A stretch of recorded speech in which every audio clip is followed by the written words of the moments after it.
Hi, and welcome to another exciting episode of The Ola Show, the only show on TV where we get to talk about serious things and play games and enjoy some karaoke over drinks.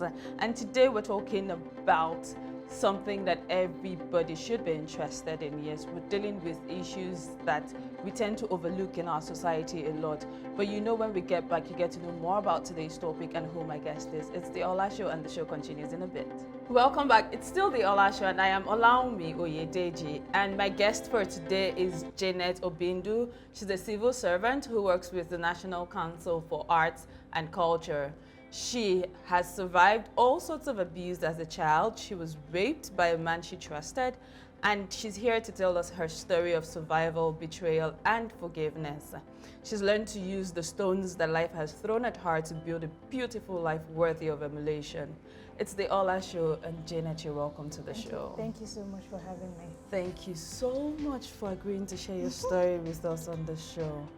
Thank you. So I'm sure a lot of people want to know exactly what happened to you. I lost my dad when I was 5. Okay. We're a family of 5. I'm the firstborn. I have a younger sister and then a younger brother. So I lost my dad when I was 5, and then at the age of 9, they had to separate us. You know, I had to stay with my uncle.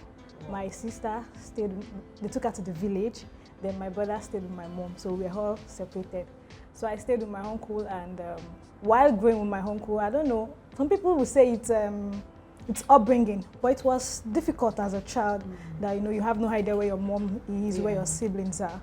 And I remember any little thing I do, not even my uncle's wife, would beat me, you know, and that made me, I was stubborn. Yeah, because I was always this tomboy kind of person, yes. So at least I'll just say, okay, what's the worst that could happen? She would just beat me. I know when I'm playing, and then my friend sees that she's coming, they will run to me and say, Jenny, your mom is coming. Then I'll start, you know, trying to arrange the house. Yet it's not enough. You know, I remember one time that she used her heels, you know. I think I don't know what happened. So she hit me on my head, and it was bleeding, and she was like, no, don't touch me. I think that was the first time I ever spoke out to her. And I know several times, you know, Tony Stick, now Morogun. Oh my God, those are the regular cane, belts, broom, you name them. And, you know, I just got accustomed to it. I got used to it, and that was how I lived my life. You had mentioned there was a time you went to school and they were picking up brooms from your skin. Yes. One early morning like that, I can't remember what I did. So she used broom, and then she beat me up. And then when I just got to school, and I have this skin, they call it araya, that's skin that is good for flogging, you know. When they beat me, by the time I come back, my skin is already back to normal. So when I got to school, my friends were like, what is this? And they were like, brooms. They were picking out brooms that has gotten stuck in my skin. And some of them were crying, and me, I'm not just like, not today. It's not today now, you know. Wow. It's just crazy. And a friend of mine, so I would say, what is this? She's not even your mom. She's just your uncle's wife. Abuse this woman, and just, I'm like, you don't know. I don't even know where my mom is or who I can run to. I just have to, you know, make do with her. And then when I finished secondary school, before then my mom visited, and I told her, I'm going home with you today. So like, I should just take it easy. Then I think we struck a bargain. So every holiday, I'll go and use it at her place. So that was how I decided that after secondary school, I'm no longer living with my uncle. I started living with her. And that was where, because I had this part I made until I was 18 before I have a boyfriend and stuff. But hold on, are you in touch with your uncle now? Yes. Even the wife, I'm sure she had no idea that she did all, because after I grew up, after I've gotten to where I am, I saw it as that was the things that shaped me to be the woman I was. You know, when I wanted to do my wedding, she came, and she was even, you know, everybody was like, is this a woman? I said, yes. I said, I'm sure she has no idea. When I go to her house, I notice she doesn't treat her kids that way. So I'm like, why? I just let it go. Why she did it was terrible. It was, I know sometimes I was so scared of her that, you know, I can't play with my peers. She has to be out. She's a teacher, so it's when she has gone to school, I will play. If I know I'm supposed to wash clothes and wash plate, but I will play. Then when she's about coming, I'll start washing clothes. Then I have friends, my childhood friends, that they would help me in order for me to meet up, so that she would not. But you know, every little thing is sweep. You're not sweeping it well, you're being But at the flogged. time, did she have her own kids? Yeah, she had her own kids. I was older than all of them. I think about 9 years, I think 6 years or... Did she ever hit any of them? Not really, that I was sure of. The first born, she was, when I started living with her, I think Rhoda was 2. Okay. 2 when I was, and I was 9, I was 10. Okay. So the age, but I noticed nothing like that because they were kids. But now that they are, when they were up to my own age, when I was living with her, I saw the way those children, I'm like, what happened? Is it that this woman changed, or was I being too stubborn? Or was it just the fact that you weren't her child? Well, I never discussed it with her, so I don't have the closure of what happened then. So I just let it be, and I just forgave her. And we are good. I go to her house. She even see me and say, see my daughter. See Tope, see my daughter. You know, I go by my Yoruba name. Then see my daughter. She's my daughter. And me, I'm just like, I'm back on my mom. I'm like, wow. So much for motherhood. yeah, you know. So I can imagine how you felt as a child going through all of that, and I can imagine the psychological effect it must have had on you. Yeah. But do you think that even now, because I think that for children that were beaten a lot, there is this reflex you get, like maybe when someone just comes up to you suddenly, you just jerk and think someone wants to hit you, and then you realize it's your friend. You know, or that someone. made me, even till now, my husband says I am quick to retaliate. Oh. My fists are very fast. So because that I built this kind of, you can't walk over me. Because I had this big beating that I was toughened up. So when you as a guy are coming, I'm like, see, I would beat you up because I know how tough my skin can be. You know, and most time I would just, you know, when you don't know who to talk to as a child. I remember when I saw my first period, the what she told me, what did she say? She said it in Yoruba. She was like, hey, ìwọ náà tí ṣe period ni ẹ o, tó bá ń ẹ kó lọ sùn, wọ́n á kọ̀ fún ẹ lóyún dànù ní kíníkan. And I was, you know, someone that just saw a period, and I was with guys, and I just stood up. And they're like, Tope, see your Jenna, see your plan. I checked, and I was like, what is this? I went inside, you know, social study school where they teach you. So I saw one auntie, and I asked her, one of our neighbors, say, see what? She was like, okay, now you would have to be there every month. You will see this. Now you don't need to get close to a guy. If a guy sleeps with you can get pregnant. This. She told me all those things. But when she came and I told her, my auntie came and I told her, she was just shouting in the compound. Tó bá ti wọ́n kó súnmọ́ ọkùnrin, wọ́n á kọ̀ fún ẹ lóyún, they will get you pregnant. That is it. Nothing about how to take care of myself. Sex education. Nothing like that. So nothing prepared you for puberty. No. So wow. Nothing like that. It was it was now I remember this, and it was like, I don't know how I just when I see her, I'm smiling, but in me I know what she put me through, but I'm not even, maybe I would have a conversation with her so that she would know she did. Yeah, so do you still feel bitter at some point? Yes, I do. Those are the things that shaped me as a child. You know, if anybody that sees me knows me, I'm a happy person. And one of the reasons when I tell people that the reason why I'm always happy, always jovial, I'm a sanguine to the core, to the last, I play. So I told them that is one of these things, because if I'm seated for like 30 minutes, I'm going through all the things I've gone through in life, and I don't want that. So that is why constantly I'm always trying to be happy. Trying to be, you know, be there, smile, put a smile on people's face, and not think about myself. Wow. That's a good way to approach it. So we're going to go on a short break right now, and then we'll continue your story. I know you were going to talk about what happened to you when you were 18. Yes. All right. Okay. So we're going on a short break right now. When we get back, we'll get to know more about Janet's story. It's the Ola Show, and the show continues in a bit. Welcome back. It's still the Ola Show, and Janet is still with me, sharing her true life story. I must tell you that it's really heartbreaking, but it's something that everyone needs to listen to and learn a lot from, as I am learning to. Janet, thank you. Thank you for having me. All right. So you were saying something happened to you when you were 18? Yes, when I was 18, you know, I had this part that I was not going to have a boyfriend until I was 18. Then when I was 18, there was this guy just beside our house there. He asked me out, and I was like, okay, no problem. And I had a friend. I had his cousin was my friend, so And he asked me, I was like, okay, no problem. So we started discussing, and then he had to go back to school.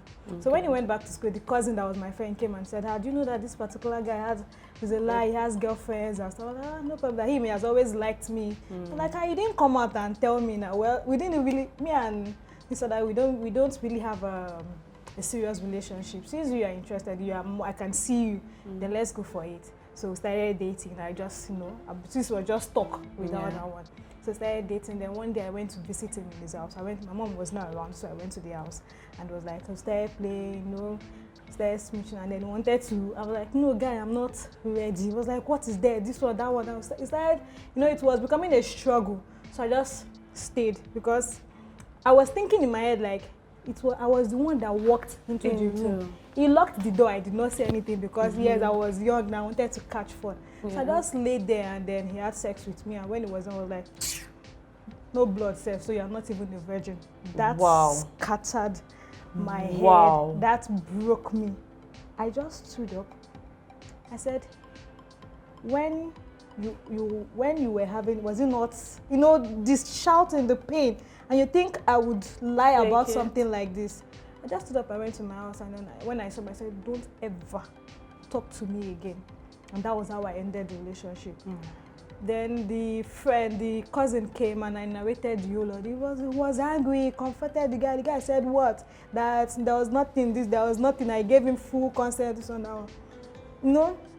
There's a way it's psychologically, it brings you down. Yeah. So the other guy, this cousin that went to school asked me out. I was like, okay, no problem. When he said wanted to have sex with me, I was like, okay, no problem. That was how I became. Yeah. When I'm telling a guy no, and it's like you're asking, I would just stay there. That's how I would just stay. When you're done, I ask you, are you done? It got to the point that I could be chatting on my phone, and I'm having sex. Oh my God. It was that bad. Oh my God. No, it was that bad. But to the point that I didn't know what sex was. I didn't know when young girls now, when people are talking and they're like, he's interesting, I'm like, eh. So when I see guys and you look like the kind of person that you're good in bed, I would actually want to date you because I want to feel that. And at the end, I would not feel anything. And it went on and on and on and on like that with different guys. It is now that I know that when a lady says no, and you go ahead, that is actually rape. It's rape. So if I want to say that, then I've had a lot of guys that have raped me. No, because it's amazing how a lot of people, especially in our climate, and pardon me to say this, it's common amongst Nigerian men and African men. No means no. No is not a yes, please push further. No doesn't mean a yes, try harder. The moment she says no, it is no.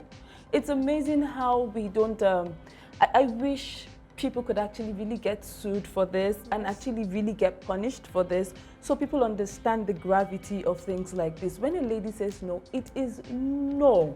Simple. If she likes, she should be saying no and be saying continue. The moment she says no, it's no. Stop. Respect her, respect yourself, and stop it. And so the times you try to kill yourself, what exactly did you do? Well, there was one time I took a knife. I went outside to the backyard. I sharpened the knife. I came back inside because it was a one-room apartment. But thank God I was living with my boyfriend. So I went to the kitchen and then I stayed. I think I had written a letter. That I'm sorry, this, and I was just, the knife was like this. I was trying to gather that courage. And when I raised, he came. I was like, Janet. I was like, just let me go. Let me go. There was a particular time I think I had mixture of Ipo, jig. I just had to mix everything off. I was already drinking when he came and then gave me palm oil and everything. And there was one time again I walked into the road, and when those 3 times, it was this same guy that, that God used to stop me. It was difficult because when I tell people in my hand, I told them, see what I've been, like, wow. So you're married now? Yes. What effect does everything have on your marriage? Has your husband at any point in time had reservations with something you've done, and he's like, okay, but he knows the story, that's why he's not. Yeah, the time that reacting. when well, let me say, I healed myself. Like after I had a breakup with this guy that had been my backbone, I took his family as my family, and then he said he was no longer doing. I was scattered. Then my pastor in Ibadan now sent me to another pastor in Lagos that this girl, please monitor her. She has been through a lot. Remember there was the time I sat down, I was just pulling the weave on I had on my, because I was going through that rough breakup, you know, that rough breakup. Like this guy has been my backbone. Now you again, you're leaving, taking all your family away from me, you know. So this pastor became my guardian, became my dad, nurtured me, and I remember telling him that, Rev, I am not getting married. I don't want to get married. Marriage is not for everybody, so I don't want to get married. And you know, he took me under his wings, helped me forgive, helped me to let go of all. So he was able to counsel you. He was able to counsel me. Okay. So when I met my husband, I was already, you know, I was already a better person. I was already living life like. Even when I met him, I was like, no, I am not marrying you. I'm not doing Igbo boy, like Yoruba. I'm not going to that. My pastor was like, just calm down.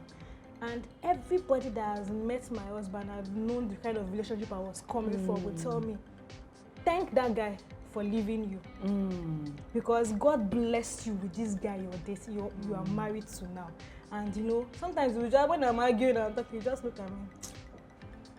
Because he knows where, let me just, there's something I do that normally is meant to you, but you just like, I know where you're coming from. Let me just let it go like that. And he had, even my sex life, he had been patient, you know, he got to know the story behind all the things I was going through, and then he helped me. You know, that's why my pastor always says it's better to be late than for you to shimmy. You say, God will always pray that don't shimmy, because when you marry the right person, they will help you to marry the wrong person. And you know, understand yourself. And so I was in everything, I am grateful to God that I met my husband. He gave me if you know me, I am. So he's been able to help you walk through every stage. Wow. Well done. Thank you very much. What's his name? Chuka. Chuka. Mr. Chuka, thank you so much. We're going to go on a short break right now. When we get back, we'll try to liven things up a bit with some karaoke. Well done, Janet. Thank you. It's still the Ola Show, and the show continues in a bit. Welcome back. It's still the Ola Show, and I still have Janet here with me. Janet? Thank you. That's an amazing story. I'm glad you've been able to overcome everything, and it's not made you a bitter person, but instead a better person. Yes. Well done. Thank you. Well done. Thank you. So right now, what do you do with your story? Do you encourage other people? Yes, when I tell people my story, and then I just let them know that even no matter what you're going through, you don't, you have to work on yourself and believe that you will get out of it. Then don't wallow in that sadness. Self-pity. Bring yourself out there, be happy, encourage people. I remember the time I shared it in church when they were teaching about forgiveness. You know, the church was, you know, when I looked talking at about forgiveness, do you think you've been able to forgive your auntie? Yes, I have. How about the guy who raped you? If you saw him today, would you be able to look at him and say, I forgive you? I think I will. But the person that it's been more difficult to actually, I forgive him, but you know, whenever I still have that resentment, was the guy that helped me through everything and left. You know, some people will tell me that, come on, you've got a better guy, but I'm like, that alone, you know, when you've gotten yourself to a place and then you have to start all over again. You know, when I see him, the story behind the breakup was nasty, it was messy, you know, and I see him constantly, every time, you know, when I see him, I'm just like, okay, there we go, put it behind you. It's a constant reminder when you see him, and then the resentment is still there. Then, you know, sometimes I just smile, I'm like, just smile, what else do you want? Like, nothing, don't understand. But I think now when I see him, I'll just smile and like, what's up, how you doing? Then the wife comes to me, I'm like, hey, then, you know, my mind is clear because I'm this happy person, I want to be lively, so it's just that few seconds of that, let's just let it go. Yeah. Well done, Janet. Thank you Well so done. much. So it's time for karaoke now. What song would you like to sing? I think African Queen. by Two-Face. Yay! You're indeed an African queen, so it's a good song. It's a song in season. So we're going to be singing African Queen together. Don't worry, I'll back you up. Oh, you got my smile, make me flow like a. Cheers! Thank you. Bravo! Oh yeah, cheers. Thank you. Nice Thank one. you. Cheers to a better future. Cheers Thank you. to making lemonades out of Amen. lemons. Amen. Cheers to everything good. Thank you. Well done. Well Thank done, you. Janet. Thank you so much for sharing your story with Thank us. you It's so been a pleasure having you on the show. Thank I have a little token for you. Aww. This is a gratitude journal. Thank you. So you can Thank you Write so down much. everything you're grateful for daily. Thank you so And much. remember me this way. Thank you. I will. I will. Thank you so much, Janet. I've Thank learned you so for much having from me. you. I have Thank you. learned a lot. I hope people at home have been able to learn how important it is to forgive, how important it is to grow out of whatever situation you find yourself. Life will not always hand you great things, but you can always make lemonades with those lemons. It's not easy. I can't promise you it will be easy, but I know that it's worth it. If Janet could overcome it, you can trust me. Thank you so much, Janet, Thank for you so- coming thank you again. so much. Thank you so much for having me. watching. It's been the Ola Show. Till next time, bye for now. Thank you.